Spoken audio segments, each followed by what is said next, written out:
Y ahí estamos en vivo.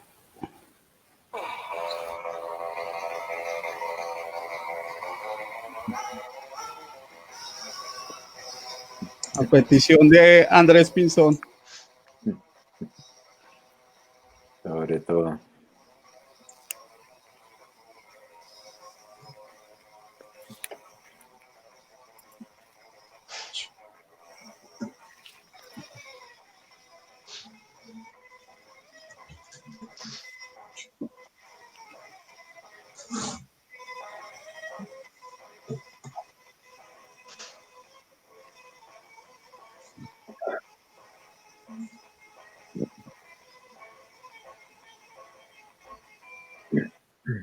Bueno, buenas tardes, buenas noches, buenos días para todas las personas, dependiendo del horario en que estén viendo este programa o dependiendo del horario en que lo vayan a ver, que vayan a ver la repetición. Es para nosotros como equipo de Leuquemia Literaria una gran alegría tener aquí esta tarde 3 invitados para hablar un poco de su más reciente producción, Fragmentos para Mesillas de Noche de Hospital. Entonces esperamos que sea una conversa muy amena y bueno, ya les iremos contando de qué se trata el libro, de qué se trata este proyecto. Entonces voy a empezar presentando a nuestros invitados. Vamos a empezar con Daniela, que Daniela además de escribir se dedica al arte de la librería y eso pues me llama mucho la atención, Daniela, que lo hables como arte, porque el ser librero debería ser algo, debe ser algo que debe ser considerarse como arte. No es solamente poner libros en los estantes y rotular, sino que pues es una labor magnífica. Y bueno, tienes también tus 3 textos, los pueden encontrar en una colección que se llama Dosis Mínima. Has participado en proyectos de escritura, en Caterva y La Rueda de la Fortuna, y tienes un título que se llama Absurdos, Fortunas y Silencios, del 2016, si no me equivoco. Y lo más reciente que has hecho es pues tu libro de Fragmentos para Mesillas de Noche de Hospital, junto con Andrés y Adolfo. No sé si estoy en lo cierto o si nos faltó algo por contar, por agregar. Yo creo que lo único que faltó fue el año pasado también estuve en una antología de poesía de jóvenes bogotanos, editada por Exilio Editorial, que se llama Pecados Capitales. Entonces ahí también tengo algunos textos. Listo, muchas gracias, Daniela, y bienvenida. Gracias. Bueno, vamos con Adolfo, lingüista de profesión, ha publicado su libro de relatos llamado Extraños Pelajes del 2018 y La Habitación Abisal del 2020 y el poemario El Desasosiego de los Perros Nocturnos del 2019 y pues ahora su más reciente producción con Fragmentos para Mesillas de Noche y de Hospital. Bienvenido, Adolfo. Gracias, muchas gracias. Bueno, y nuestro tercer invitado, Andrés Pinzón, licenciado en Ciencias Sociales, con estudios de Filosofía Contemporánea y Docencia Universitaria. Se ha desempeñado como profesor durante 14 años, a pesar de que pues, es bastante crítico con el asunto de la educación y la pedagogía. Ya hablaremos un poco de eso más adelante.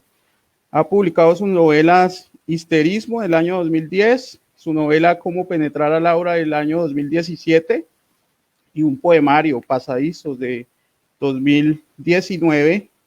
Y bueno, actualmente trabaja, digamos, en la dirección o en la gerencia de Fábila y trabaja también con proyectos de pedagogía integral. Bienvenido, Andrés. Gracias, Edwin. Gracias a todos. Y sí, yo creo que pues ese es como la parte formal de la presentación. Sí, esa es la parte formal. Andrés, bueno, ya que estás ahí con tu micrófono abierto, Cuéntanos eso tú estás trabajando un proyecto acerca de un escritor olvidado. Cuéntanos un poco cómo es ese proyecto que en lo personal me parece muy interesante. Bueno, ahorita estamos trabajando con, yo creo que, digamos, hay un escritor olvidado y dos obras olvidadas que estamos trabajando. Pero el escritor olvidado yo creo que definitivamente es Claudio de Alas. Es un escritor colombiano que murió en 2019 por allá en Banfield. Se metió un tiro en la cabeza y se suicidó.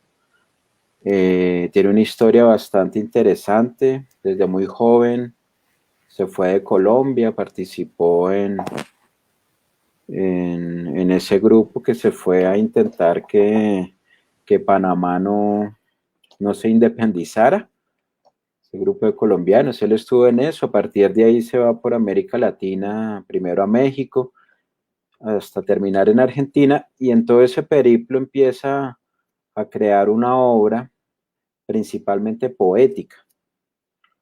Y Claudio de Alas, si se conoce en la posteridad, es como poeta.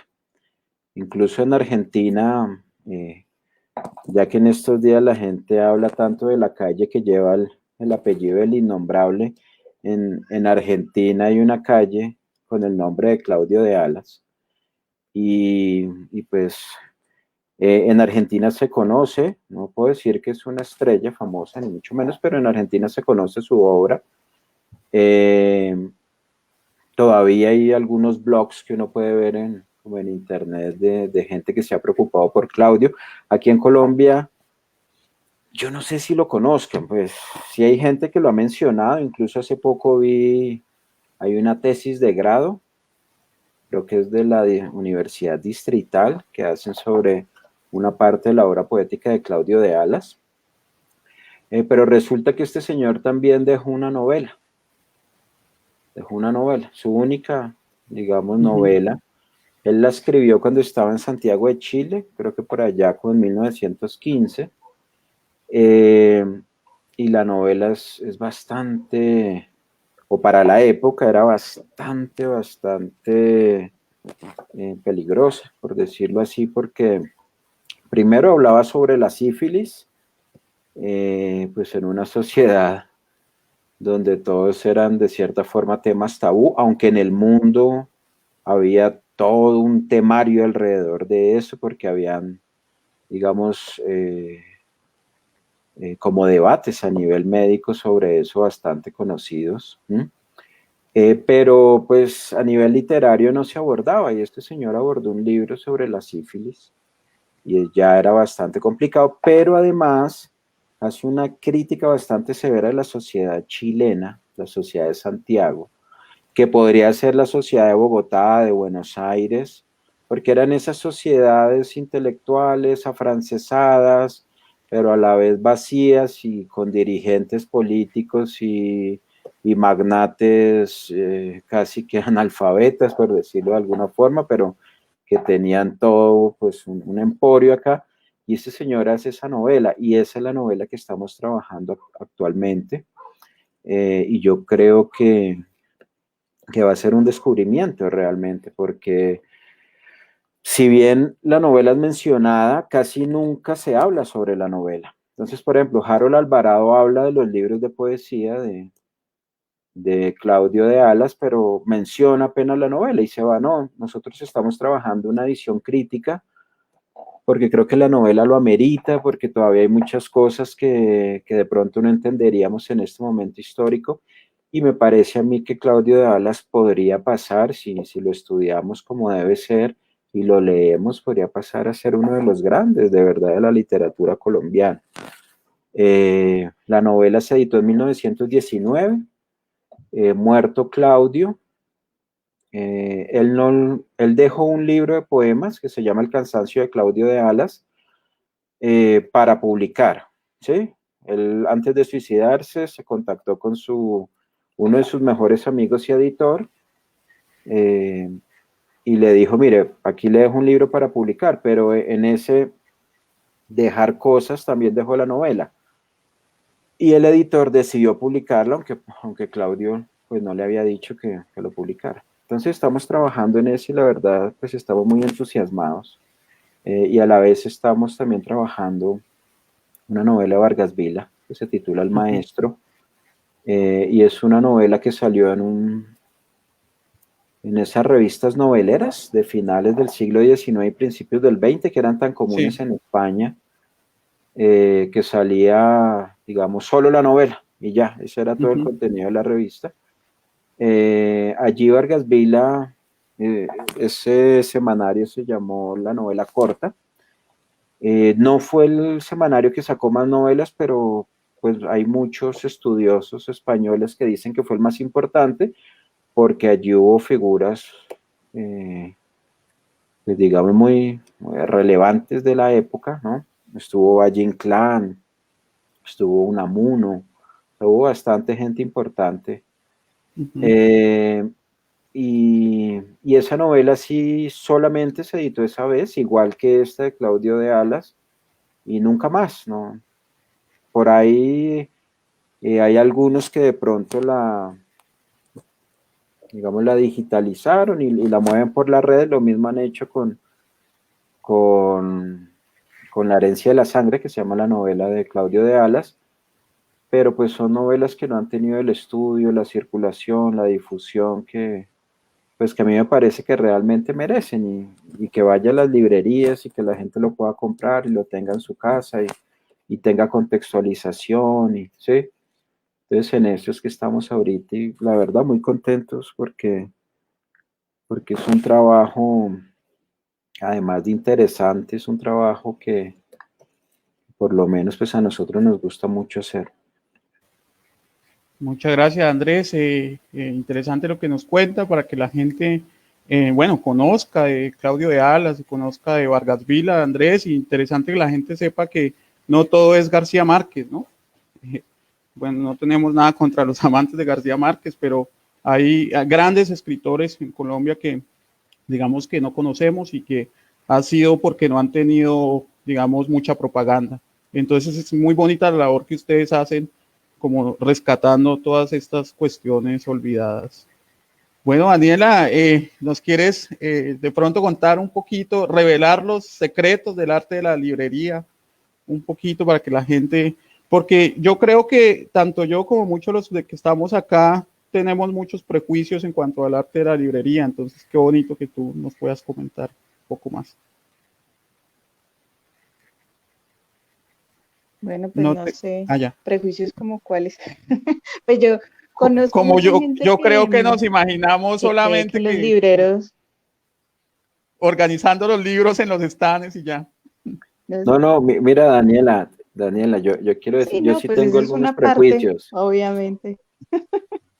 pero yo sí tengo algunos prejuicios porque hay Mm. muchas personas que están en las librerías y no son libreros, sino solamente vendedores y la verdad es muy harto. Entonces ya cuando se habla de librero pienso yo que es otra cosa. Ah, por eso, pero de nuevo, eso es otra cosa. El arte de la librería es algo distinto a simplemente ser un vendedor de libros.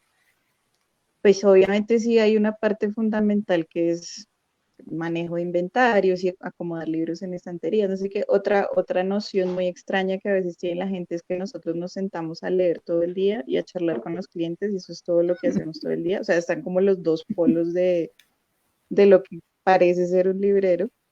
Y pues no, hay muchas cosas en el medio, ¿no? Hay obviamente una parte administrativa, una parte operativa importante, pero pues también está una parte de formación constante, de revisión de libros, em, de lectura, obviamente, es muy, muy importante mantenerse uno fresco, digamos, no en el sentido de estar leyendo novedades todo el tiempo, sino de estar encontrando caminos de lectura.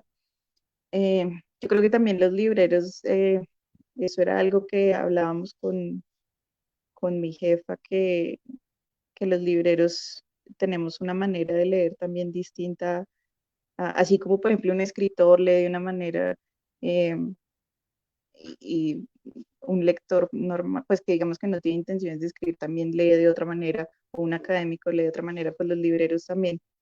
manejamos otra manera de leer, que, por ejemplo, uno lee a veces un texto pensando en esto le podría gustar a las personas a las que les suele gustar tal tema, esto le podría gustar a tal o tal persona, a veces a uno se le vienen personas específicas a la cabeza, porque pues uno cuando está en la librería tiene que estar en una conversación constante, em, tanto con las personas como con las editoriales y con los libros.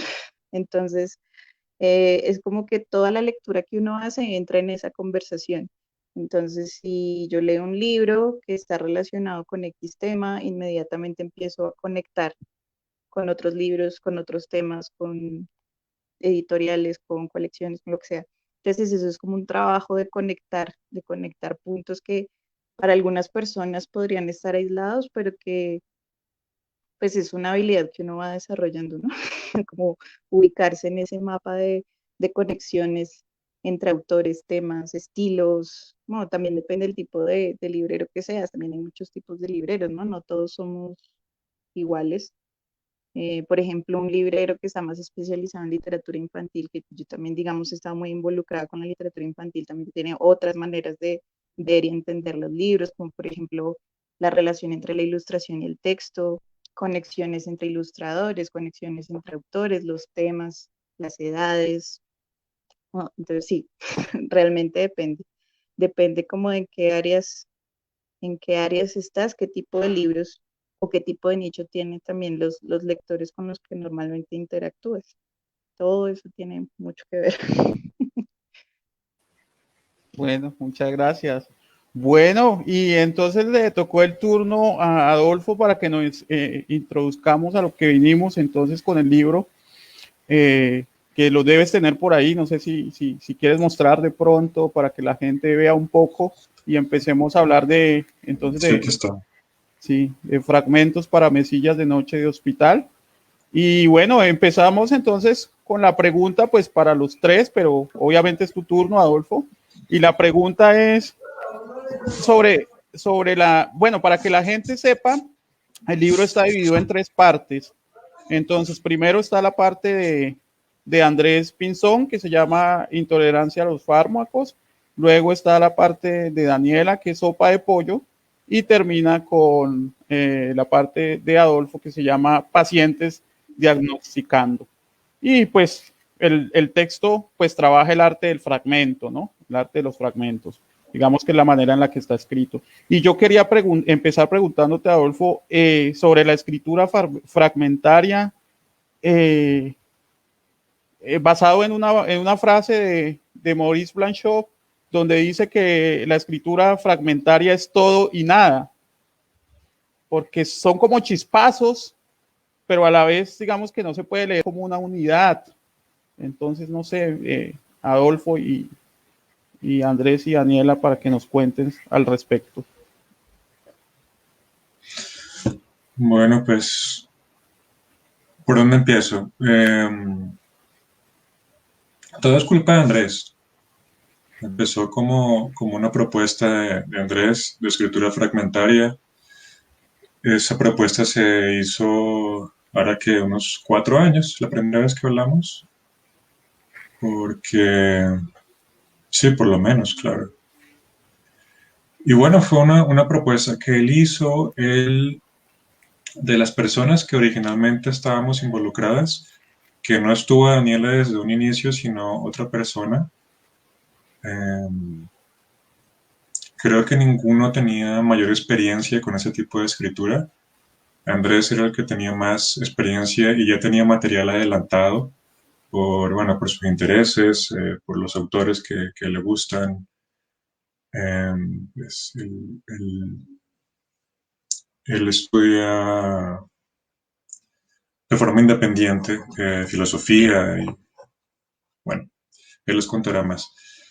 Entonces, pues yo dije que sí, yo suelo decirle que sí a estas propuestas que me obligan a hacer algo que todavía no he intentado, algo que no conozco muy bien. Y empecé. Supongo que lo primero que hice fue pensar que tenía ya escrito de forma fragmentaria revisé mi diario blog, es un blog que tengo, que ahorita lo tengo totalmente abandonado, que no es público además, es como una especie de diario. Y de ahí fui revisando mi propia historia de escritura en los últimos años, viendo que no solamente qué fragmentos podía tomar de ahí, que sí tomé algunos, por eso al final de mi sección se ve que hay un rango de una fecha, 2013, creo que es 2013, sí, 2013, 2018, si no me equivoco. 2013, 2019. Porque sí tomé unos fragmentos de este archivo, pero también la mayoría de fragmentos que están en el libro son escritos después de que se hizo la propuesta de Andrés. Entonces lo que yo quería ver revisando ese archivo era qué escribí con esa forma fragmentaria, por qué lo escribí así, por dónde podía dirigir la escritura. El tema de lo médico y bueno, el título de mi sección, yo fui el primero que le puso título a su sección, se debe a que la propuesta original, o bueno, la forma en que Andrés articuló la propuesta original era hacer un diagnóstico de, de estos tiempos. O sea, eso suena muy vasto. Supongo que por delimitarlo un poco, quise mantenerme cerca de esa metáfora de lo clínico. Y bueno, después todo se fue dando. Bueno, el título sí quisiera que lo explicara Andrés, porque el título sale de una lectura que hizo Andrés durante el proceso. Y bueno, no sé qué quieren agregar Daniela, Andrés.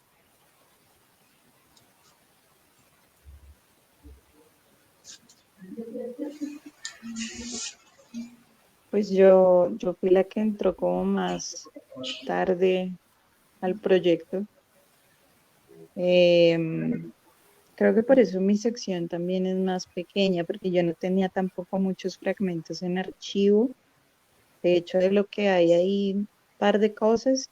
Y ese texto transversal que yo tengo, que es como la columna vertebral de mis fragmentos, que es un texto que no es un fragmento, sino que es un texto fragmentado, también era como algo que tenía, pues que tenía ganas de mover, de incluir, pero digamos que no había encontrado dónde, cómo, y al final se dio aquí con los fragmentos que decidí darles como un eje, digamos, con ese texto.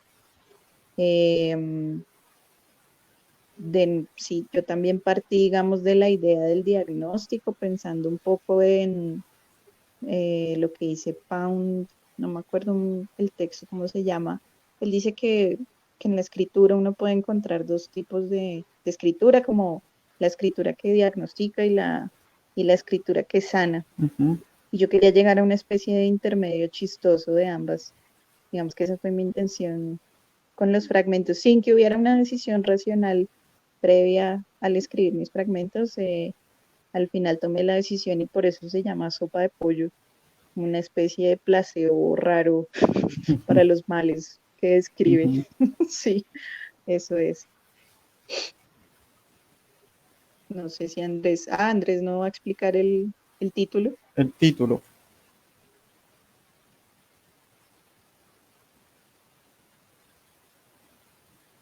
Sí. Perdón, que preciso, fue un inconveniente, pero ya. Bueno, como decía Adolfo, pues sí llevo, digamos, varios años como siguiendo algunos autores que son de cierta forma fragmentarios. Pronto el mismo Vargas Vila, que también ha trabajado muchos aforismos, Nietzsche, Cioran, principalmente esos tres. Por ahí, por esa época en que se me ocurrió el proyecto, con la otra persona que no entró en el proyecto finalmente, nos pusimos a leer a Franco Rella, un italiano que trabaja los fragmentos. Es filósofo, y empezamos como a mirar ese tipo de escritura. Y si bien Franco Rella, digamos, crea como unas conexiones, porque, digamos, no es como Cioran, sino es un poquito más cercano a Nietzsche, aunque es más sistemático que Nietzsche, porque comienza, digamos, a tratar de desarrollar las ideas en todos los fragmentos, ¿sí? En algún momento yo pensé en hacer eso, pero después me di cuenta que primero no era lo que yo quería y segundo, pues no sé, me parece que de cierta forma como terminaba siendo un escrito fragmentado, pero no un pensamiento fragmentario. Entonces, digamos que terminé pensando en un libro, que yo sí quería hacer un libro desde muy joven, que fuera un libro de aforismos, pero a medida que fue pasando el tiempo empecé a dudar incluso de los mismos aforismos, entonces empecé a pensar en fragmentos, algo que fuera fragmentos. Respecto a la frase que usted cita,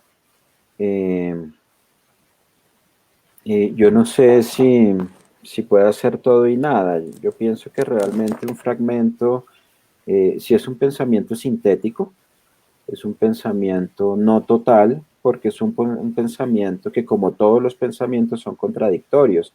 Entonces, yo digo que más la escritura, la estructura fragmentaria que permite que uno tenga un poquito más de libertad en decir lo que piensa, porque incluso usted mismo en un libro se puede contradecir, y a mí eso me parece una gran virtud, que por ejemplo en la academia, en los artículos, por ejemplo, pues no se permite, pero en el pensamiento fragmentario sí, y pues está claro, lo han dicho infinidad de grandes pensadores, que el pensamiento es contradictorio, no es que hay una contradicción, el pensamiento es contradictorio y eso es un principio del pensamiento.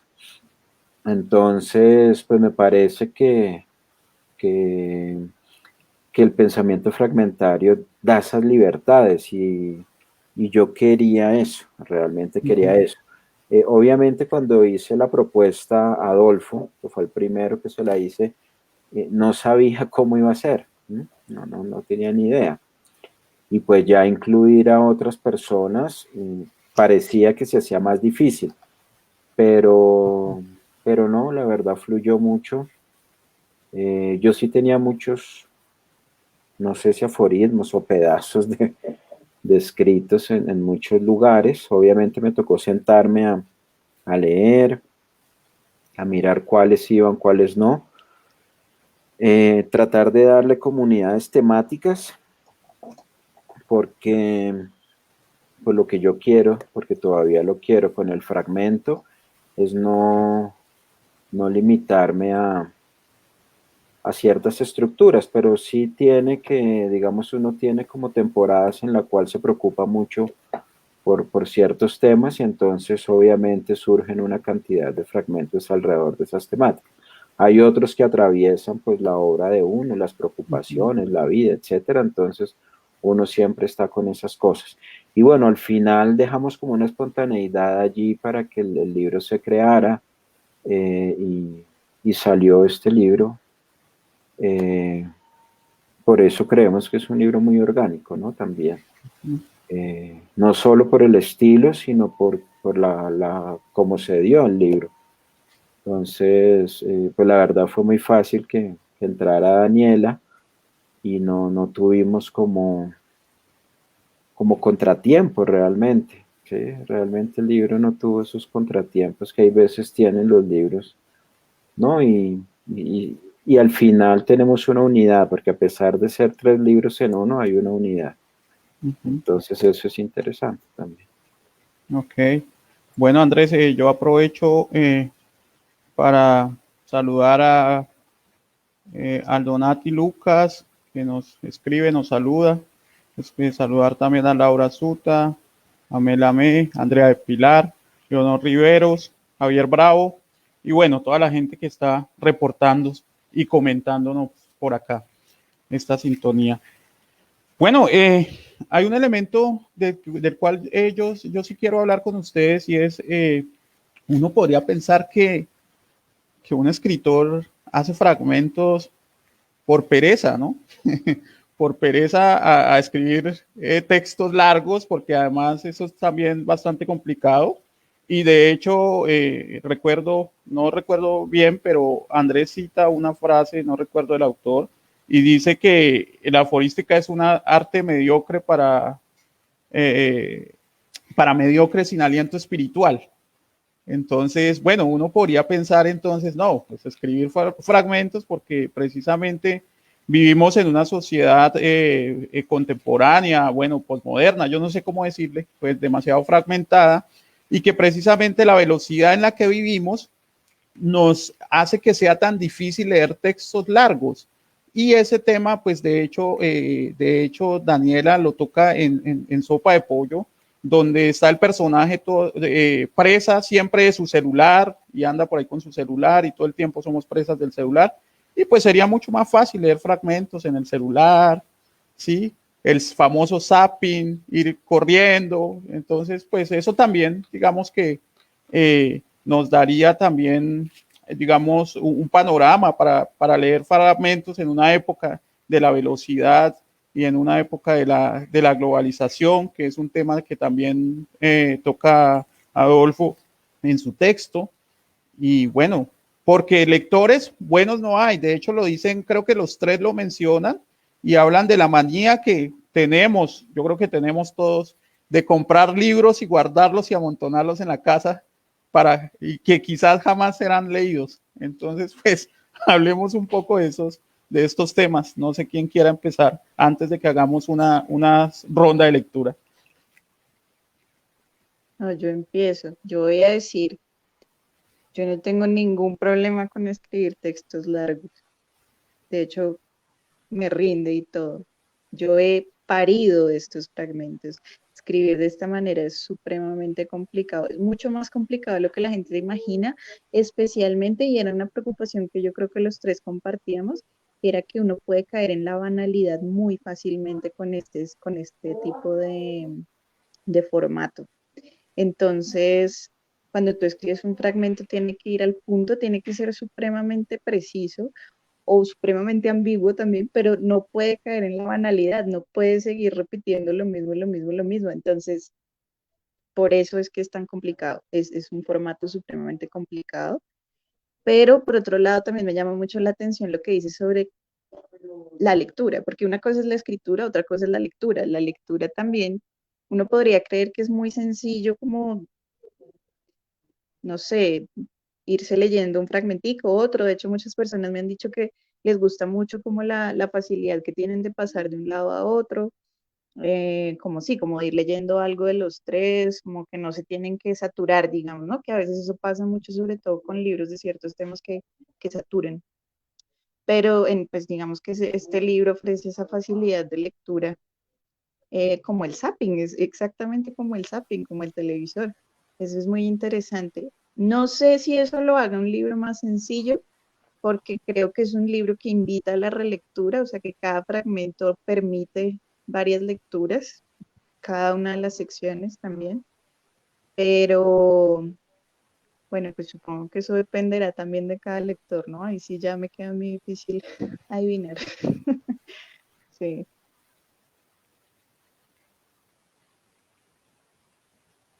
Bueno, no sé si Andrés o Adolfo quieren agregar algo. Sí, pues no quisiera aclarar respecto al primer fragmento, que es el que incita. Es un libro de Berhan, que es una novela, y allí hay un personaje que yo creería que es el que hace gala del título de la novela, que es el malogrado. Este personaje afirma en diferentes ocasiones eso que usted acaba de decir, ¿no? Que esa escritura aforística es para ello. Obviamente yo lo hice con sorna, con sarcasmo, con ironía. Es como la intención que tengo allí en ese primer fragmento, porque también considero eso, de muchos libros aforísticos, pero también pues al escribir fragmentos, digamos, también sé lo complicado, como dice Daniela, que es, porque en efecto, por ejemplo, usted puede terminar escribiendo un libro de citas insulsas, ¿sí? De citas insulsas, usted fácilmente lo podría hacer. Entonces, y cuando uno empieza a escribir muchos fragmentos, casi que es obligatorio caer en eso, ¿sí? Pero, pero pues digamos que ahí está como bueno, es uno de los retos que tiene este tipo de escritura, ¿no? Y es lograr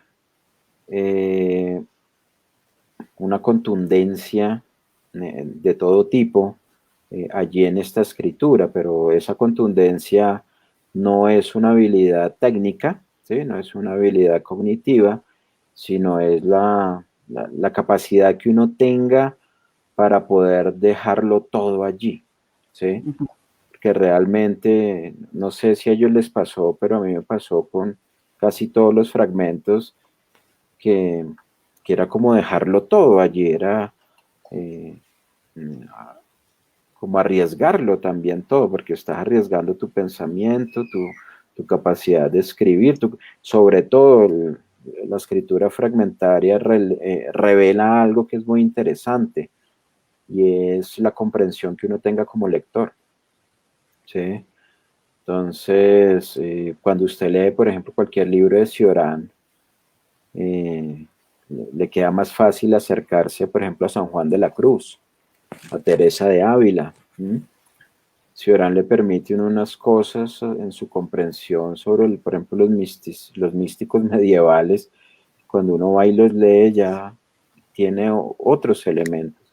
Y pareciera que él arriesga toda su vida en cada fragmento. Entonces yo traté de hacerlo así, pero también creo que hay muchos libros de aforística que en efecto son así, son libros de citas de tarjetas navideñas y uno puede De, terminar en esa vaina. de Jorge Duque Linares. Sí, podría ser, claro, ¿por qué no? Incluso también puede caer uno en, en engañar a las personas, ¿no? Mostrar una falsa intelectualidad. En un libro de estos fácilmente usted puede hacer eso. Entonces está también en la intención que tenga la persona y yo creo, pues para mí definitivamente el fragmento lo que me ha permitido es poner a prueba mi capacidad de comprensión, ¿sí? Más que como escritor, es mi capacidad como lector y por eso me ha encantado también, porque digamos que siempre lo que yo he buscado es eso, ser un mejor lector. Entonces yo creo que esto se lo permite a uno. Entonces no hay que tomar en serio el primer fragmento. ¿Sí?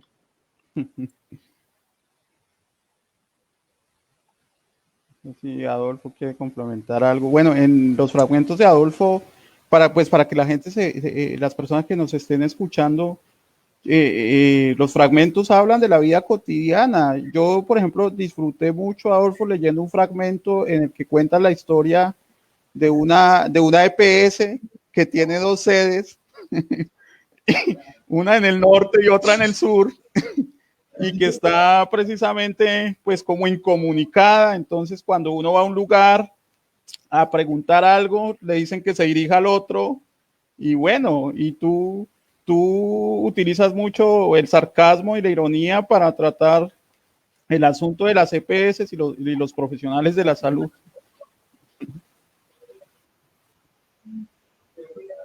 Sí, sí me han dicho que hay mucha ironía y sarcasmo, pero yo ya no me doy cuenta. Yo creo que ya soy así. No es como que me proponga escribir en ese tono, sino que igual creo que hay como Y me he dado cuenta, publicando de a poquitos, que siempre hay una distancia importante entre la intención con la que uno parte, el tono con el que uno cree que está escribiendo y Ujú. cómo lo percibe otra persona. A mí me pasó algo gracioso con el primer libro de cuentos, y creo que Daniela ya sabe a qué voy. Y es que yo había escrito un cuento que yo pensaba que era un cuento casi que infantil, pues. Algo tierno, algo bonito, ¿sí? Y después me sorprende que la gente empezó a leerlo como un cuento de horror y como algo muy espeluznante y perturbador. Y bueno, fracasé, o sea, de cierta forma fracasé en cuanto a la intención, pero eso no importa, porque bueno, igual los comentarios fueron favorables en cuanto al cuento en sí, simplemente que había una diferencia en cuanto a lo que yo creí que iba a generar en el lector. Bueno, y Igual si no en es, cuanto, dime te bien. interrumpí, pero no sé si querías agregar algo más respecto al mismo tema, porque te iba a cambiar la pregunta. No, en realidad no tenía mucho más que agregar porque creo que entre Daniela y Andrés justificaron Ujú, tanto el por qué escribir fragmentos como la dificultad ujú. de escribir fragmentos, ¿no? La dificultad de la síntesis. A mí me, Entonces, me llamó mucho sí. la atención una frase que extraje de algún fragmento tuyo donde dices que la utopía y el optimismo deben ser abolidos antes de que sea demasiado tarde. Bueno, eso se puede interpretar de diversas maneras, ya como lo hemos dicho acá. Y bueno, yo lo leí o lo leo de una manera positiva y a la vez negativa, en el sentido en que, pues para pensar en un cambio y hay que ser pesimista, porque si uno es optimista, entonces uno cree que todo está bien, entonces no se necesita ningún cambio. Pero si uno es un poco pesimista, creo que sí, como que se entrega a la búsqueda de eso nuevo. Yo no sé no sé en qué estabas pensando tú cuando lo mencionas. En eso mismo, porque, bueno, el fragmento es más bien extenso, tal vez sea el más extenso de mi sección, pero sí se fundamenta en que muchas de las mayores atrocidades que se han cometido en la historia han estado sustentadas por una certeza, y la certeza es, pues, un optimismo, eh, pues, exagerado. Yo creo que lo que yo considero como una forma de vida decente parte del pesimismo por aquello que tú dices. Yo creo que tanto Andrés y yo somos pesimistas y nos asociamos y montamos una editorial y la hemos estado llevando con pesimismo y las cosas están saliendo muy bien. Sí, interesante. Hay muchos pesimistas que se asocian y montan un partido político, eso me preocupa, o un grupo fundamentalista. Bueno, raro un grupo fundamentalista basado en el pesimismo, parecería incompatible, ¿no? Porque el pesimismo tiene que, pues, por definición, estarse cuestionando todo el tiempo, Uh -huh. dudar de sí mismo todo el tiempo. Sí, precisamente sí. Bueno, no sé, entonces si hacemos una lectura corta para que la gente está como a la expectativa de la lectura, para que podamos seguir charlando. Entonces no sé quién quiere empezar, hacemos una lectura corta y seguimos charlando. Bueno, Seguimos charlando. Daniela se Daniela, levantó un momento, entonces está sí, entre Andrés y yo. exacto.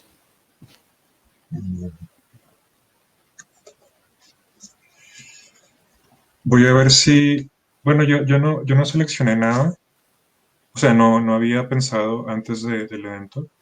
Uh -huh. Eh, No sé si buscar el fragmento de la EPS que mencionabas. Sí, creo que sería interesante Vale, para que, entonces mientras lo encuentro, si me auxilia Daniela o Andrés.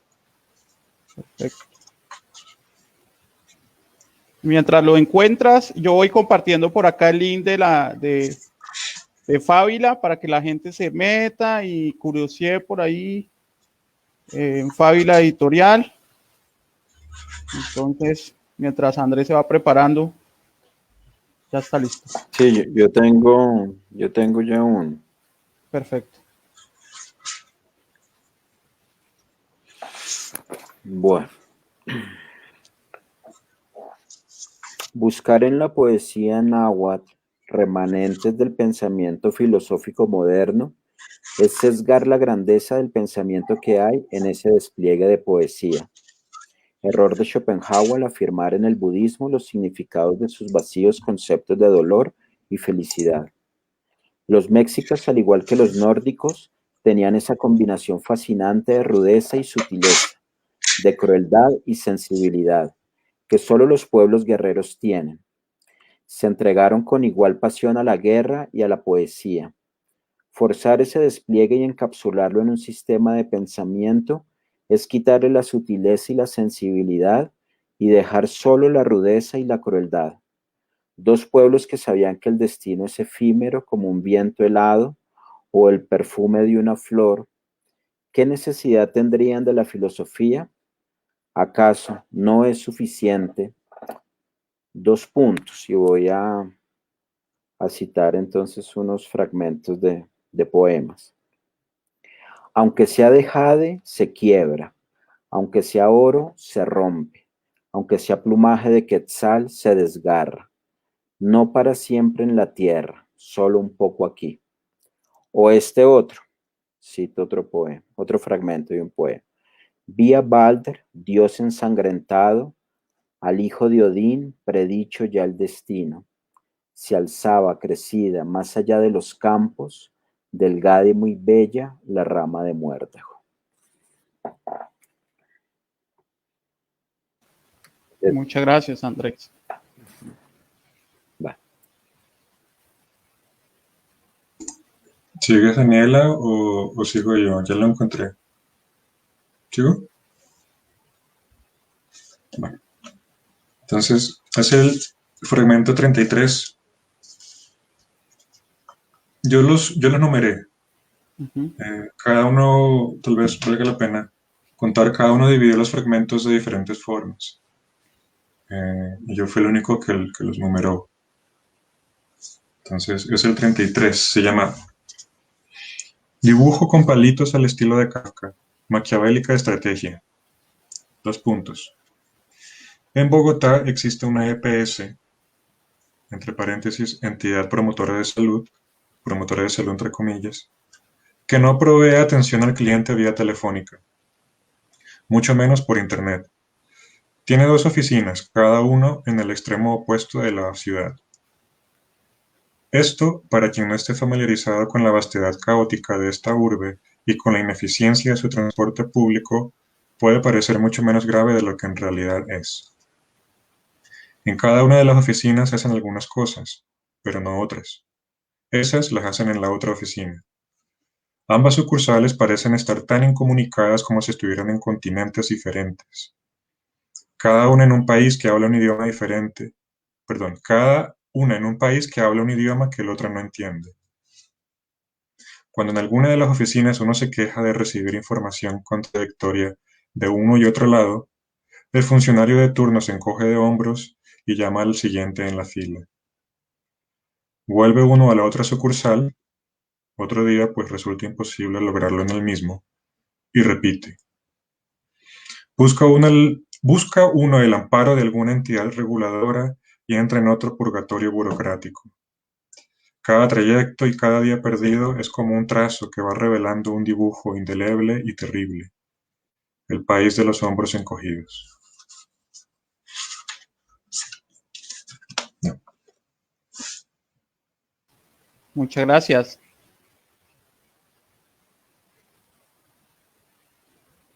Entonces ahora sí, Daniela. Vale, voy a leer uno que creo que, si bien tiene un enfoque distinto, tiene algo de relación con el que leyó Andrés. Este está en la página 117, por si alguien quiere acompañar la lectura.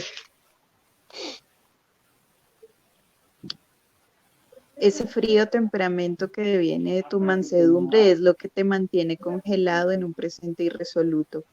Nada cambia, para bien o para mal. La heladez te inmortaliza como si fueras una de esas fuentes de hielo escultóricas con las que adornan las mesas de los matrimonios. Un cisne en suspenso. Te has convertido en un adorno de los tiempos, un refulgente y escarchado yo. Hasta que llega un momento, siempre súbito, de calor, la ineludible noción de que es imposible mantenerse refrigerado por demasiado tiempo. Cuando te pega el ardor, inicia el derretimiento y tus lágrimas son el material de tu extinción. Primero te deformas, después fluyes como una película informe que se canaliza al olvido. Con suerte, al final, algún dios te usará para saciar su sed.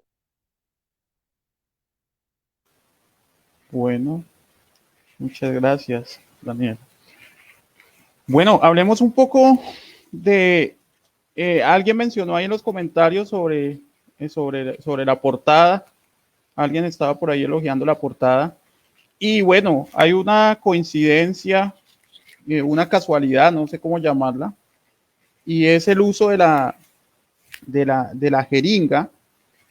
En la primera edición de nuestra revista de leuquemia, sí, no sé si ahí se alcanza a ver. De hecho, parte de nuestro logo es una jeringuilla, ¿no? Obviamente, digamos que esto es en un sentido de inyectar la esperanza, bueno, en fin. Pero lo que me parece es la casualidad de la jeringuilla y bueno, la portada que acaban de elogiar. Acá también tengo mi jeringas, siempre. Uno no sabe cuándo la pueda necesitar. Y bueno, vivimos en una sociedad con este tema de los farmacéuticos, en Andrés, con ese tema de las EPS, ¿sí? Vivimos en una sociedad quizás hipocondriaca, o en una sociedad que se enferma, pero que quizás, como lo dice Daniela, la pandemia más grande de nuestra época es la depresión, y por eso vivimos en una sociedad que también consume antidepresivos. Vivimos en una época súper rarísima, donde a muchos, bueno, creo que algunos hemos cometido ese acto, terminamos caminando hacia los actos de la masa y terminamos también tomándole foto a nuestra comida, como lo dice por ahí Daniela, criticando un poco esos comportamientos, no sé si decirles fetiches de las sociedades contemporáneas, de esa Confieso expresión. que yo también le tomo fotos a mi comida, ¿no? Esos Yo también. es una autopuya constante, sí. Sí, claro. Es una autocrítica, porque es que también somos sujetos que vivimos en esta época. Entonces es una autocrítica. Y bueno, y tú hablas que si se estudiara nuestra época a partir de las memorias fotográficas que se hicieran de esta época, pues sería terrible. Entonces, pues yo sí quisiera como plantear eso ahí para que hablemos un poquito a esas sociedades hipocondriac, se me fue la palabra, la sociedad de la hipocondria, pues, y con todos estos males que estamos padeciendo. No sé quién quiere empezar.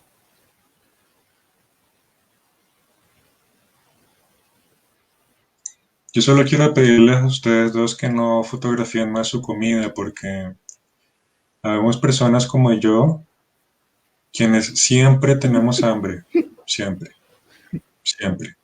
Entonces, cualquier paseo por redes sociales es una puya espantosa a las Claro, tripas y no siempre hay algo bueno que comer, entonces, no más. es claro, es un acto infame, estoy totalmente de acuerdo.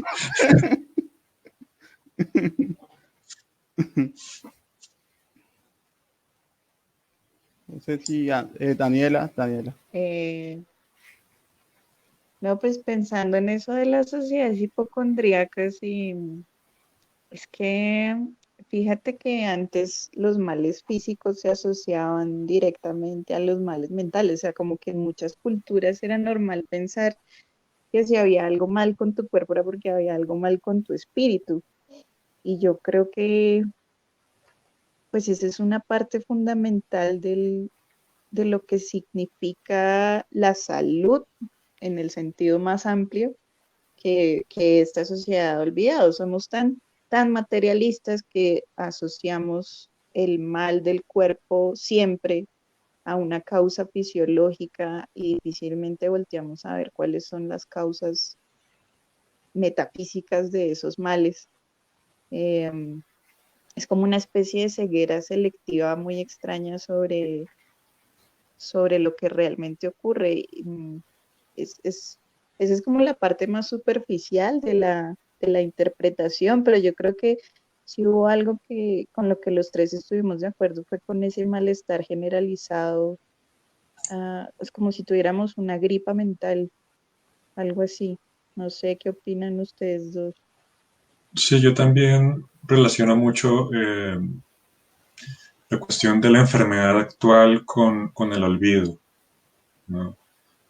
Eh, claro, ahorita se miran mucho los factores externos que pueden estar afectando la salud de un individuo. Eh, Mientras que antes, bueno, dependiendo de la cultura, como decía Daniela, se trataban desde el espíritu, que es algo que después se movió al consciente, ¿no? El psicoanálisis lo movió al inconsciente y, y se dedicó a escarbar el porqué de los malestares ahí, en ese sitio. Entonces es una cosa móvil, ¿no? Es una cosa que va desde el alma, sube a la cabeza, baja a las tripas, eh, sale de nuestro cuerpo, se proyecta a nuestras condiciones físicas de existencia. eh, Luego se producen otros movimientos New Age que vuelven a tratar el malestar desde lo interno. Eh, de hecho, creo que el primerísimo fragmento de mi sección menciona algo con respecto a que la dispepsia es un poco ahora lo que era la migraña y la epilepsia antes, ¿no? Que es algo que antes estaba muy relacionado con la sensibilidad.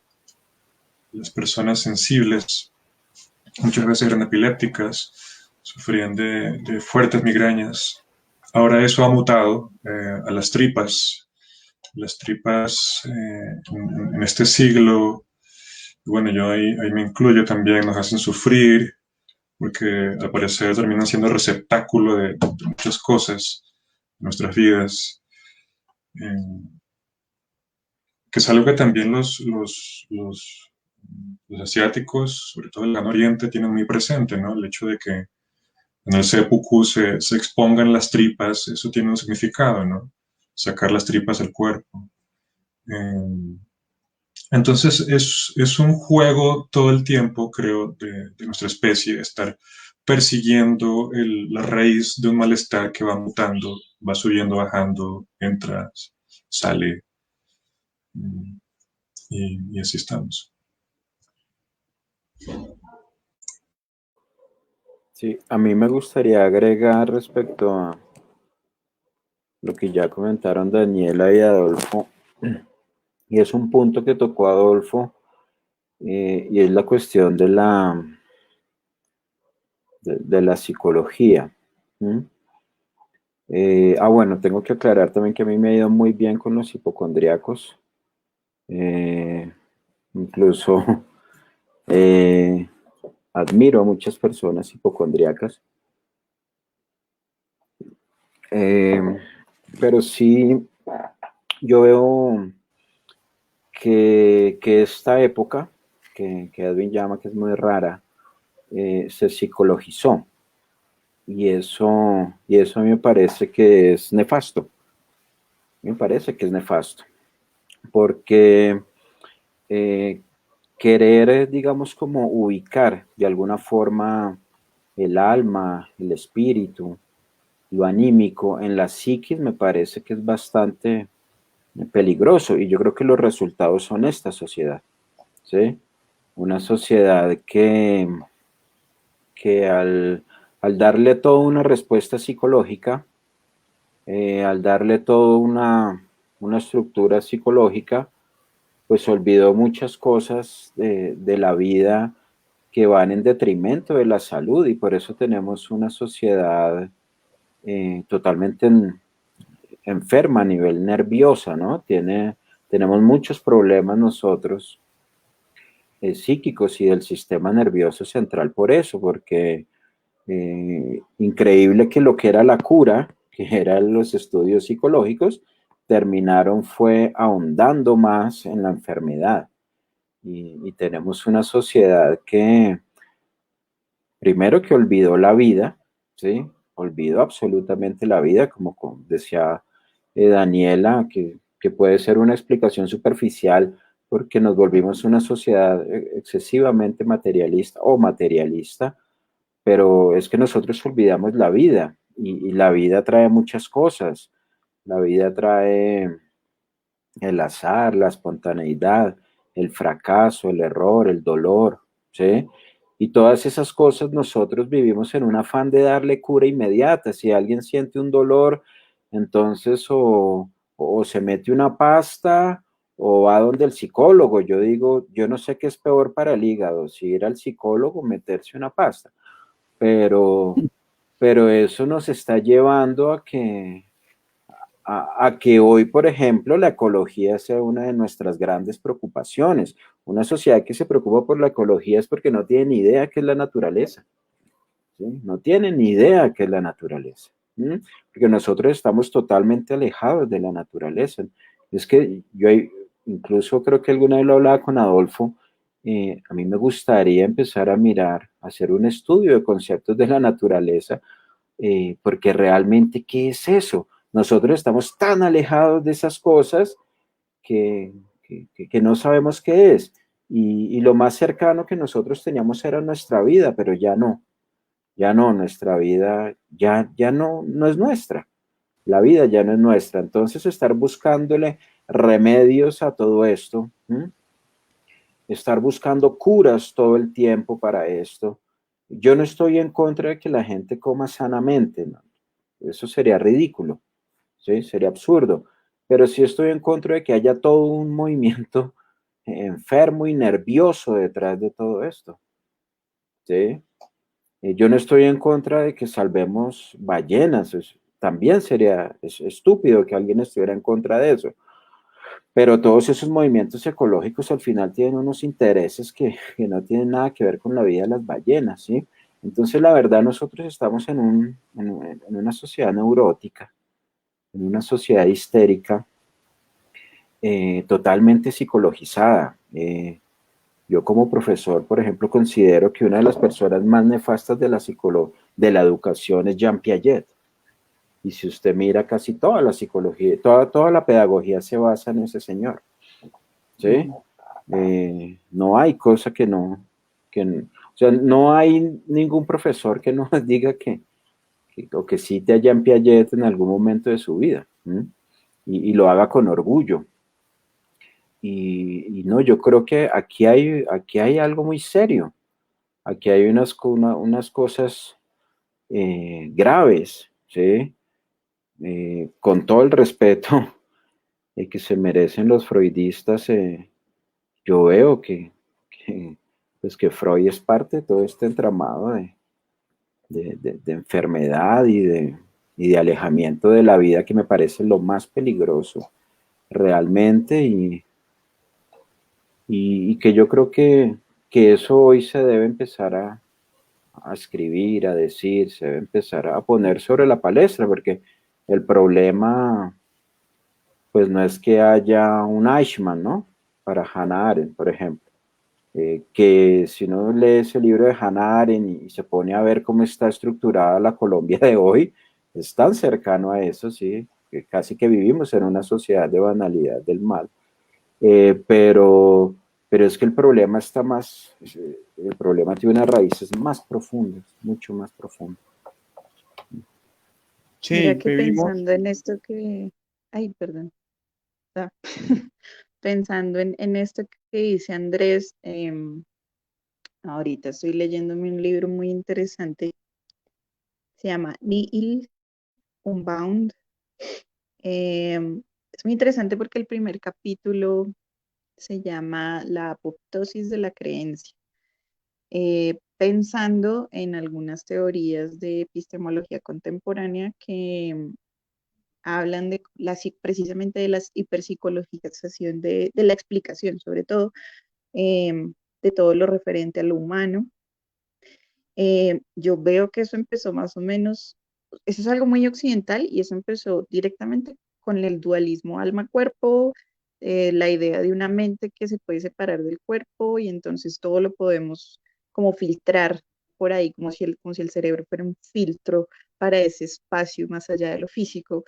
Eh, pues es muy chistoso como las respuestas que ha generado este problema en la filosofía contemporánea, una de las cuales es la hipermaterialización del asunto, o sea, como poder explicar absolutamente todo a través de la sinapsis y las conexiones neuronales, que en sí mismo también es un absurdo. Eh, pues es muy raro. Yo no puedo explicar no sé, por ejemplo, las relaciones humanas a través de conexiones neuronales. Bueno, tal vez en cierto nivel puedo hacerlo, pero no, nunca vamos a tener una explicación completa.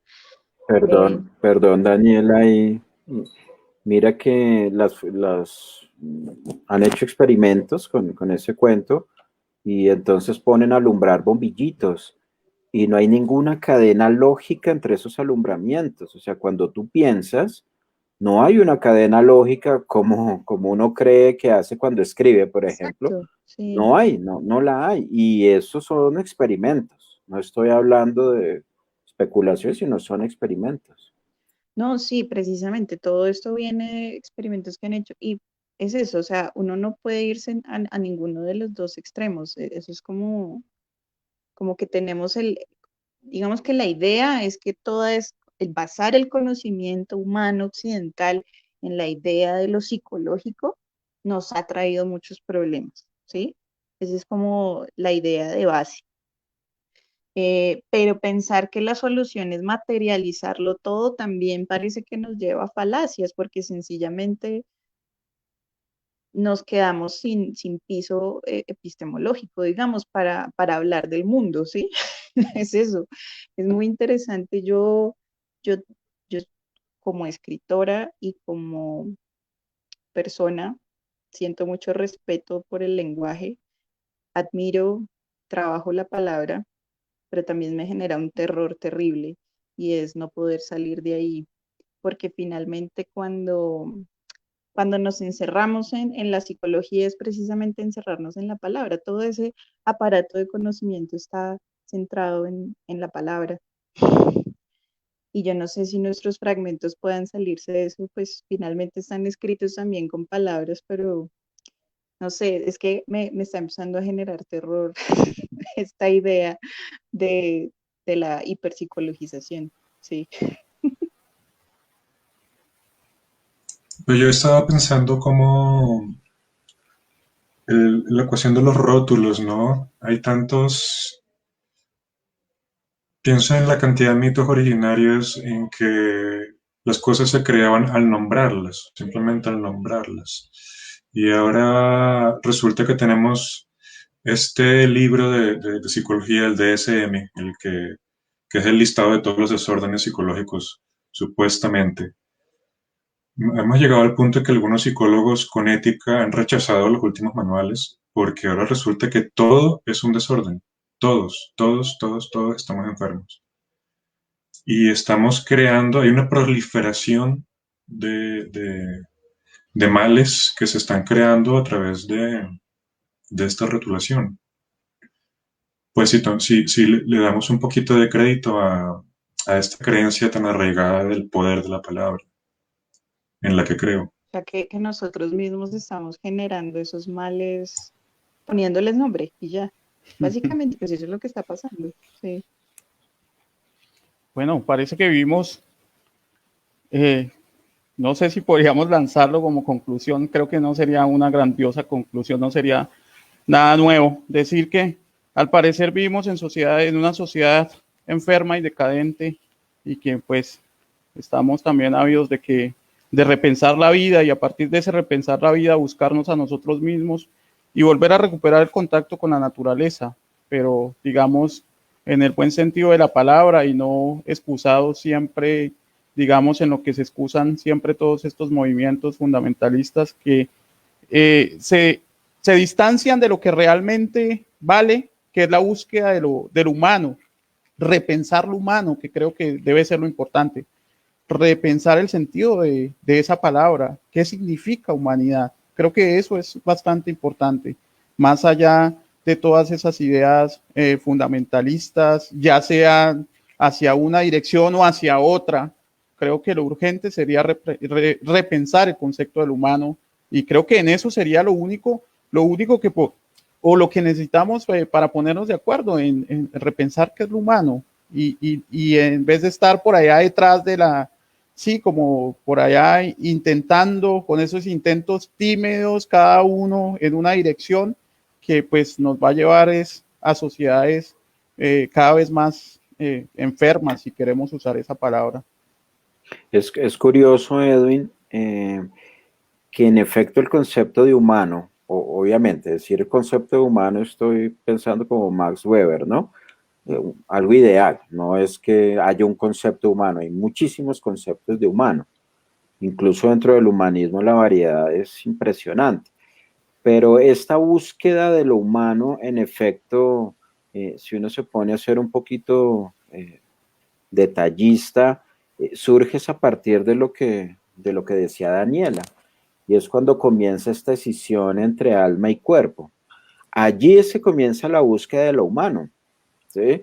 Pero antes de eso no hay rasgos de eso que nosotros llamamos humanismo. No había movimientos que pensaran en eso porque pues yo creo que no había necesidad de hacerlo, ¿sí? Pero a partir de ahí se comienza esa necesidad de la búsqueda y como usted dice, empezar a repensar lo humano. El humanismo más fuerte termina con la teoría más fecunda para la modernidad y para la escisión de esto, que es la teoría de René Descartes. Y viene de un movimiento muy fuerte humanista, ¿sí? Y termina también pues, con el respeto de todos los lectores de Descartes, con esa teoría que tiene cosas atroces detrás de eso, ¿sí? Entonces, se mantiene eso es porque andamos en una búsqueda de nosotros mismos, pero pues las respuestas, como nos contaba ahorita Adolfo y Daniela, pues las respuestas son terribles porque las respuestas están cayendo en la explicación de todo, ¿no? Y la explicación de todo nos ha llevado a esta neurosis terrible, porque al final pareciera que estamos explicando es la nada. No nada, la nada, estamos explicando es la nada en la que vivimos, el vacío en el que vivimos, en esa angustia permanente en la que vivimos. Y por eso, Daniela, sí, yo creo que todos de alguna forma, pues caemos en estas cosas, eh, pero, pero dentro de esa estructura que es lo humano, pareciera que no tenemos salida, que nos toca hacer esto también. Eso es como un círculo allí en el cual uno no sabe qué hacer, ¿no? También porque somos herederos en esa búsqueda de explicar lo humano, somos herederos de tradiciones occidentales, ¿no? Entonces, digamos que eso, el resultado es todo lo que tú acabas de mencionar, pero bueno, hay nuevas búsquedas y desde otras cosmovisiones de pueblos indígenas, desde pueblos afrocolombianos, y creo que también son apuestas interesantes, ¿no? Siempre y cuando no se caiga en el eterno círculo, que es lo que nos está pasando. que se está cayendo otra vez en el eterno círculo. Sí, desde que no las instrumentalicemos, ¿no? Porque eso es lo que hacemos con estas cosmovisiones, que como no las entendemos, entonces lo que hacemos es trasladarlas a nuestras categorías. Era un poco lo que yo quería decir en ese fragmento, y es, ¿para qué hablar de una filosofía de un pueblo indígena? Si no había filosofía, la categoría filosofía es una cuestión netamente occidental, es una categoría que obliga a una sistematización. Y si algo tenían estas cosmovisiones es que estaban vivas, y lo vivo, lo orgánico, no se sistematiza tan fácilmente. Entonces, si yo me pongo a explicar, por ejemplo, una cosmovisión como las que usted ha mencionado, con categorías de la filosofía occidental, lo único que hago, perdón la expresión, es cagármela, ¿sí? Me la voy a tirar, voy a permitir que los que vengan atrás no la comprendan, y lo que termine es instrumentalizando eso y al final dándole más cuerda a todo este malsano, digamos, pensamiento que nos inunda hoy. Entonces a mí sí me preocupa eso. Por eso cuando salió esta película que ya se me olvidó, la de la serpiente, la del Amazonas, ¿cómo es el título? El abrazo de la serpiente. El abrazo de la serpiente, cuando salió yo fui a verla, y cuando salí con una contradicción, ¿sí? Iba con mi hijo y le decía, la película es hermosa, pero a mí me preocupa esta película porque esta película va a terminar es instrumentalizando eso que se vive en el Amazonas, y fue lo que sucedió. Y fue lo que sucedió. Entonces uno no sabe, ¿sí? Yo recuerdo una frase de Vargas Vila que alguien le dijo, bueno, ¿y usted por qué no habla de los indígenas? Dijo, no, porque los respeto. ¿Sí? Entonces él guardaba silencio. Pero claro, en un país donde los masacran, violan a las niñas, pues también callar se convierte en otra cosa. Entonces, son esas dificultades, ¿no? En las que uno vive, sobre todo cuando está en una sociedad como esta, que se ve peor en un país como este. Sociedades en los que pensar, digamos, en ideas, y le voy a poner comillas a la palabra revolucionaria, porque lo revolucionario, y ya utilizo un poco el tema de sus textos, un acto revolucionario no es bajarse los pantalones en un acto político o lanzar un vaso de agua a la cara de una persona, ¿no? Un acto revolucionario debe ir más allá de eso, pero pues también cuando se vive en un país como el nuestro, donde se acalla cualquier tipo de acto revolucionario y donde también hemos caído en defender banderas y finalmente hemos decidido, casi que lo hemos decidido, asesinarnos entre nosotros mismos, mientras quienes tienen, digamos, la pita de todo el asunto viven bien y tienen todo al orden del día, y los demás siempre están como en esa, o estamos en esa lucha constante, mal viviendo algunos y mal comiendo otros. Entonces creo que también eso es importante mencionarlo, porque desde la literatura y desde la escritura pienso que también es un espacio, un escenario para todas estas apuestas.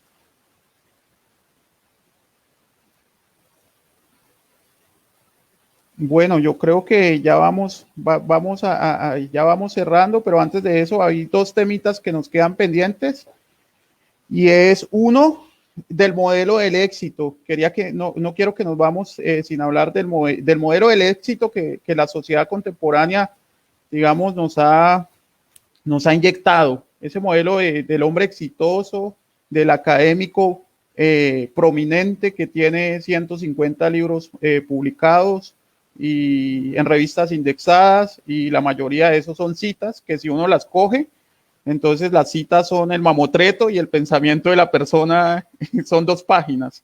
Es una hilación de citas. Espero que no nos estén escuchando los filósofos profesionales, porque tendríamos problemas, ni los poetas laureados y toda esta gente pues que se ha tomado este asunto más como si esto fuera del académico exitoso, o sea, del aparecer, y como en esa búsqueda de, no sé si llamarlo, bueno, de esa falsa trascendencia que bien Adolfo hacía referencia cuando cita se me olvidó el escritor, el nombre del escritor, ya me voy a acordar, en unos 2 minutos me voy a acordar. Bueno, que vivió en México, pero era chileno. Ahorita me voy a acordar. ¿Bolaño? Roberto Bolaño, preciso, de esa hermosa entrevista de Roberto Bolaño, donde habla refiriéndose a la trascendencia. Dice, pero ¿qué trascendencia? Si finalmente tanto el académico, o sea, el más duro en la literatura o en el arte, como el que no ha hecho nada, pues van a terminar entregados al abismo y a la boca de la nada. Entonces, ¿qué persigue o qué perseguimos? ¿Qué buscamos como individuos o qué perseguimos como humanidad? Entonces, ese modelo del éxito que nos han vendido a todos y que algunos compramos, como ustedes los dicen, en paquetes de internet y datos móviles, pues creo que nos está haciendo mucho daño. Y como lo decía alguno de ustedes, no recuerdo si fue Andrés, el único éxito es la puerta, ¿no? Exit, para salir por la puerta de atrás. Yo creo que es importante repensar eso respecto al modelo del éxito.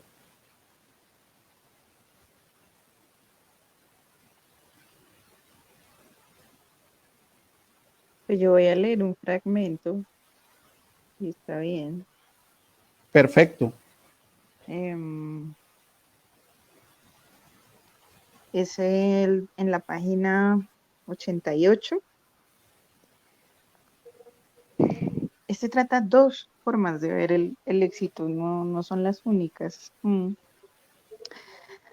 Tienes un título de maestría en incoherencia. Por un lado, elaboras discursos y loas a la imagen del que puede tenerlo todo. Le llamas exitoso y fijas tus metas materiales como un calco de la aparentemente irreprochable virtud del derroche. Por otro lado, lees y te alimentas de frases fuera de contexto pronunciadas por gurús que encontraron la, llámese, iluminación, paz, nirvana o trascendencia en la completa anulación del consumo. Si en cambio te aceptaras como lo que eres, mediocre, sin extenuarte en elogios hacia un estilo de vida que tu pereza nunca te permitirá, paréntesis, cualquiera de las dos vías está fuera de tu alcance, tu imagen personal de éxito, tu gurú incuestionable, ¿sería una tautología? Ese fragmento habla un poco de las exigencias un poco absurdas que se han impuesto como imágenes de éxito. O sea, tienes que ser o Jesús o Bill Gates, una cosa así. Eso sin hablar, por ejemplo, de lo que se considera éxito en otros círculos de, digamos, capitales culturales elevados. Pero digamos que estoy hablando del personaje promedio. Y este fragmento en particular, hablando del arte de la librería, me lo inspiró nuestra sección de superación personal, en la que podemos encontrar los dos extremos del, del espectro, uno al lado del otro.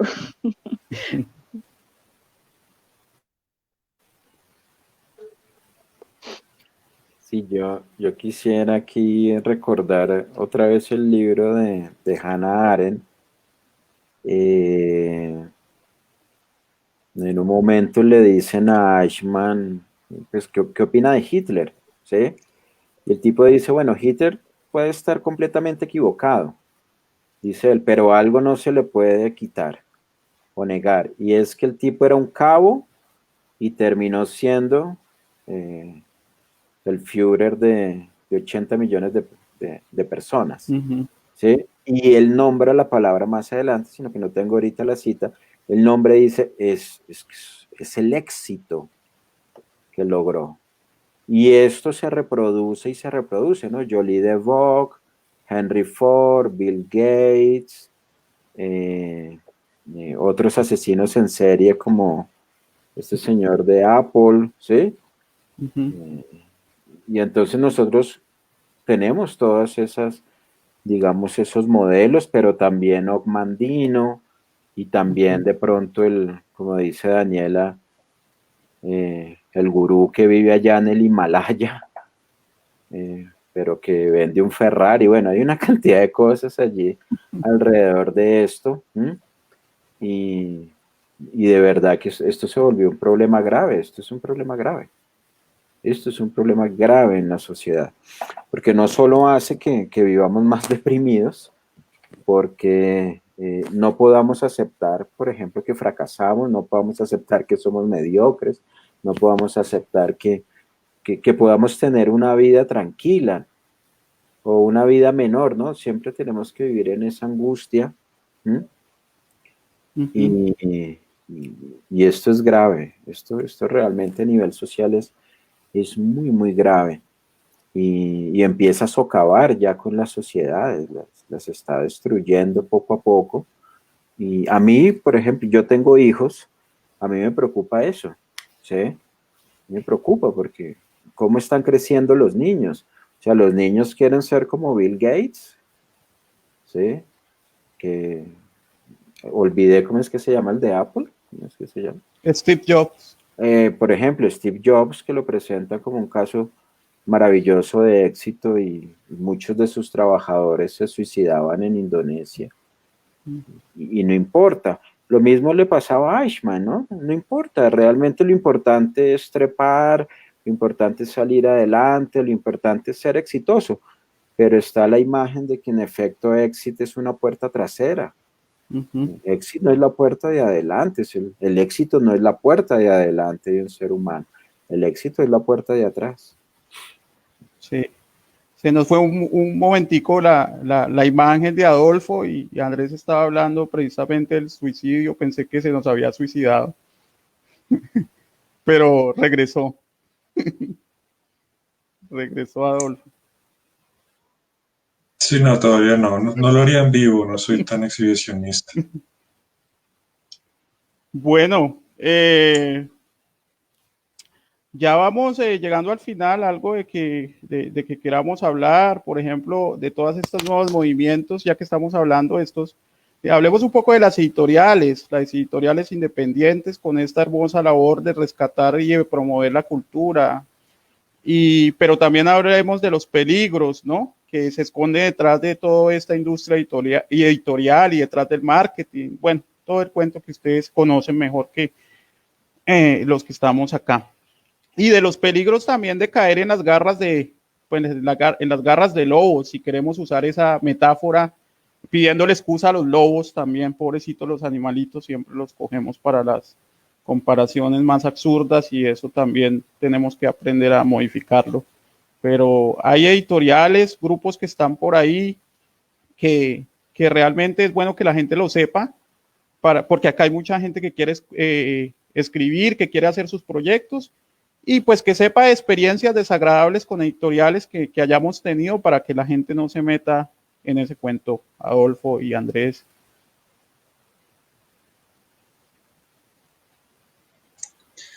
Bueno, empiezo un poco por lo agradable y es, bueno, Fabila lleva poco tiempo de existencia. Como les decía, es la sociedad de dos pesimistas hastiados que habían intentado muchos proyectos antes que habían quedado a medias y bueno, en esta ocasión se dio. También tenemos otras personas que nos colaboran. Tenemos a Javier, que es un artista que hace unas portadas espectaculares, incluyendo la de los fragmentos. Son todos montajes fotográficos que él hace. Es un proceso larguísimo, bastante valioso. También tenemos a Adriana, que nos apoya en redes. Y bueno, empezamos de forma modesta, escéptica, de a poquitos. Eh, nos atrevimos a ciertas cosas. Por ejemplo, contactamos a autores conocidos, ¿sí? Para hablarles de la posibilidad de estar en Favila y bueno, yo creo que ese es el tipo de cosas que mucha gente no hace porque ya asumen una posición de que ellos están entronados, entonces no van a querer eh, mirar a otro sitio. Pero también ocurre que cuando uno está por fuera se confunde mucho cuáles son las posiciones de poder. Es decir, ahorita uno puede creer que un autor que esté publicado en Planeta la tiene hecha, y sin embargo Planeta tiene unas pésimas condiciones para los autores. Eh, Usualmente el libro menos difundido es el que se publica en Planeta, ¿no? Digamos, alguien publica un libro en Six Barral en Colombia y bueno, se puede olvidar de que ese libro va a circular en otro lado, ¿sí? Porque manejan unos círculos muy limitados y siempre son los grandes títulos los que acaparan todos los esfuerzos de difusión, etcétera. Entonces, realmente hemos aprendido que si uno mm, busca a esos personajes que cree ya poderosos, encumbrados, ellos también tienen también se encuentran insatisfechos con muchos aspectos de su carrera y de la publicación de sus obras. Y así hemos conseguido abrirle espacio a obras un poco olvidadas de autores reconocidos, ¿no? Cosas así. Eh, bueno, ahora sobre lo otro que mencionabas, sí, hemos tenido malas experiencias también fuera de Favila. ¿Mm? Yo trabajé este año durante la pandemia, hice parte de una empresa que, bueno, no se sabe muy bien qué es una editorial que se presenta como agencia literaria, que, bueno, finalmente es una empresa inexistente realmente, que se llama Colaval. Se escribe K-O-L-A-V corta A-L. Y yo entré ahí eh, como autor y como trabajador. A mí se me ofreció un puesto de ya no me acuerdo el nombre, son cosas improvisadas. Director del área editorial y director de Colombia, porque se supone que era un proyecto que iba a unir Argentina, México, Colombia y España. Entonces, yo entré allá porque se me presentó el proyecto de cierta forma y después de que ya había entrado, que ya había involucrado a otras personas como Andrés, como Daniela, como otros amigos, las cosas empezaron a cambiar. Empezó a resultar que ahora los autores tenían que pagar para ser, no para ser publicados, sino para firmar un contrato. Y, y nosotros, tanto yo como Andrés, como varias otras personas, estábamos trabajando sin un contrato que siempre se nos prometía se iba a firmar pronto. Así pasaron 3 meses de trabajo arduo, por lo menos para mí. Fue arduo el trabajo como supuesto director del área editorial y todo esto. Le dediqué muchísimas horas de trabajo y nunca recibí ningún tipo de remuneración. Eso ya está perdido, ya o sea, es claro que no hay intención de pago, de remuneración. Entonces, estamos hablando de más o menos 40 trabajadores del área editorial que resultaron perjudicados por trabajar sin paga y una cantidad que no sabemos cuál es de autores que han pagado por firmar un contrato que seguramente no va a terminar en nada.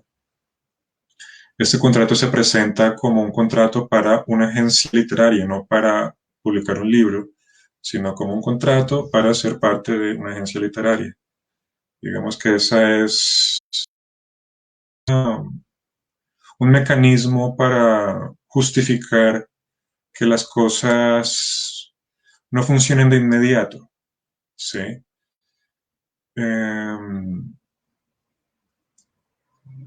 Y bueno, los que trabajamos en ese sitio ya sabemos que nos robaron y que no nos van a pagar por nuestro trabajo. Los autores que pagaron por la publicación probablemente no se darán cuenta de que han sido robados hasta más adelante. Yo creo que el contrato editorial se presta mucho para la estafa porque hay mucho, o sea, no es muy común que un contrato se firme y que no pase nada durante 1 o 2 años incluso, porque hay contratos editoriales que te dicen listo, a partir de la firma del contrato tenemos hasta 2 años para publicar el libro. Eso quiere decir que durante esos 2 años que no pasa nada, el autor puede vivir engañado. Eh, hay creo que muchas cosas que se prestan dentro de la dinámica editorial se presta para engañar a la gente. Y ahí caemos muchas personas. Entonces, eso es lo que les podría decir sobre esta situación para que sepan, estén prevenidos. Y bueno, no sé si Andrés quiere agregar algo sobre Fabila o sobre la experiencia que les estoy contando. Sí, sí, quisiera agregar, bueno, como ampliar realmente, y es que sí, con Colaval, pues es la experiencia inmediata que tenemos también como autor y como trabajador, y pues definitivamente como trabajador ya nos robaron, ¿sí? Como autor, pues yo no tengo ninguna esperanza, pero digamos que lo que dice Adolfo, el contrato se convierte en una cosa tan ambigua que, que lo incumplen las editoriales y si usted se atreviera a demandar, usted termina mal. Entonces, sí, yo creo que el escritor sí tiene que estar muy pendiente de eso. Nosotros nos sentamos, por ejemplo, ya siendo Fabila, y ya estábamos en el otro lado, ya no éramos los escritores, sino éramos la editorial, o sea, éramos la institución económica. Y pensábamos qué tipo de contrato vamos a darle a un escritor. ¿Vamos a seguir este vicio de los contratos o vamos a pensar en nosotros? Porque nosotros finalmente nos arriesgamos a montar Fabila fue como escritores principalmente, no como empresarios ni como editores, sino como escritores. Primero, esa fue nuestra idea inicial. Entonces, pues no, teníamos que pensar es en el escritor primero.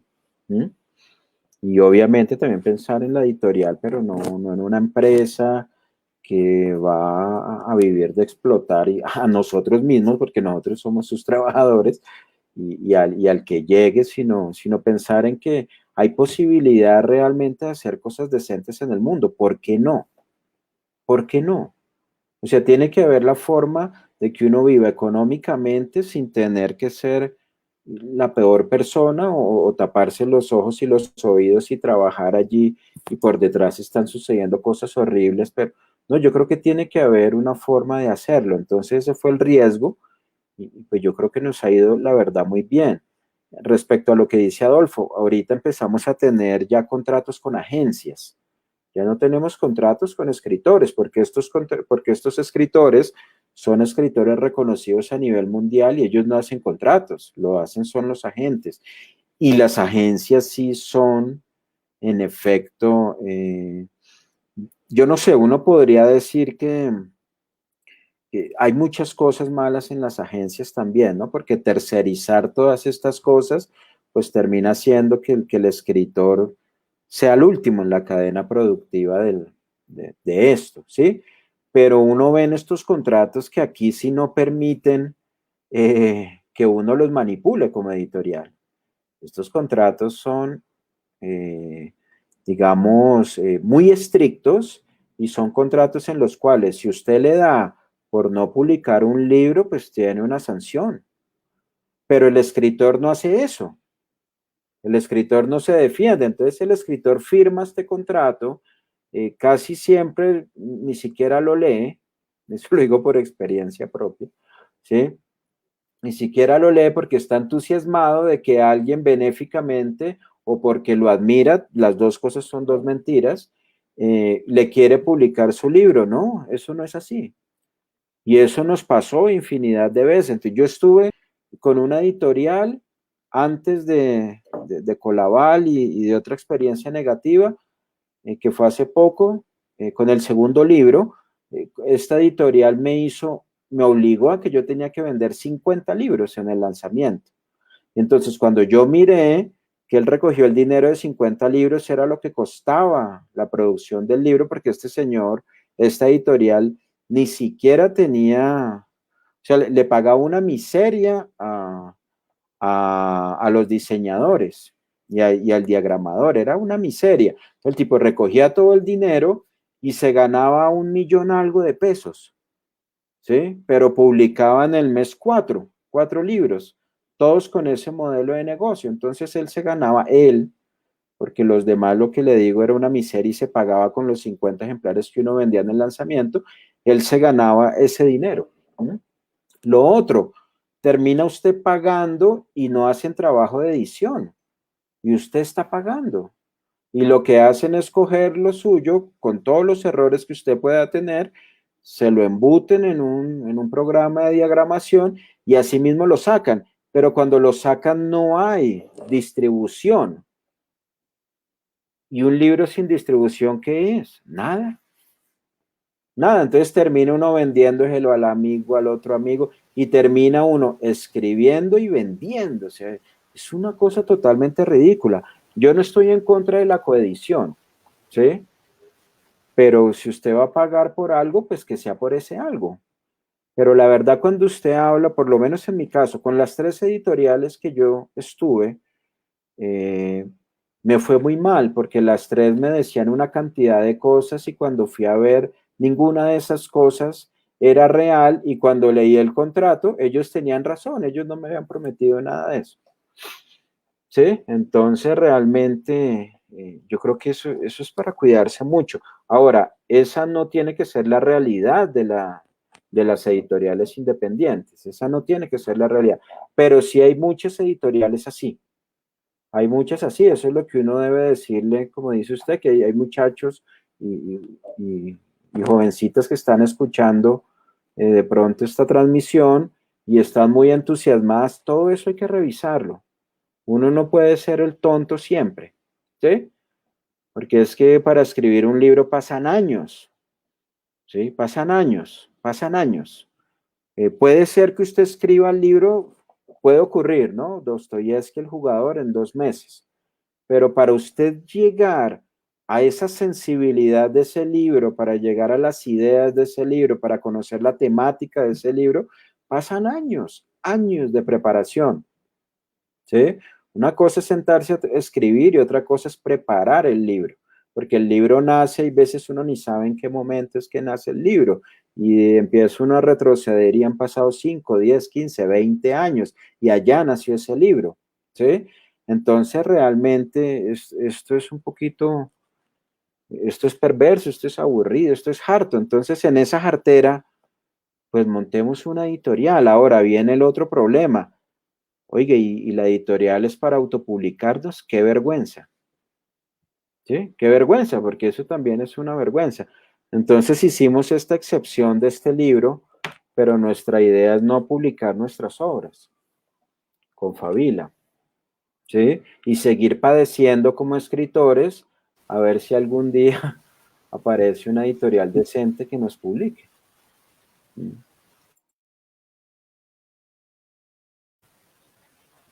Bueno, muy bien. Ahí estábamos escuchando.